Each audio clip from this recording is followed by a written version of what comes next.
grew up going to SPAC my whole life, and I saw the best artists, the best venue, the best bands going across that stage, and to see a car go across that stage that would one day be in my garage, I said, this is the moment, gotta have it. Sold 30,000. It was very easy to look at the cars prior to the auction. You could inspect them prior to actually going on the stage. You're walking up to this stadium, and as you walk closer and closer and closer, it gets more and more exciting. I can tell you maybe 15 and 15 and 15 and 20, 20, 20. So the cars would come, the auctioneer would talk about them, the bidding would start, and the cars just kept coming. You hear the car, you see the car drive on. It gives you a little bit assurance that what you are bidding on is good. You could tell it was done very professional. The auctioneers were amazing. They had you laughing, they got you involved in the process. He is known as our happy driver.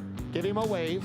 This auction is really going to be our largest fundraiser and help us succeed going forward. I think the first year it really established the validity and the quality of this auction. If you get hooked, you're hooked both as a seller and a buyer.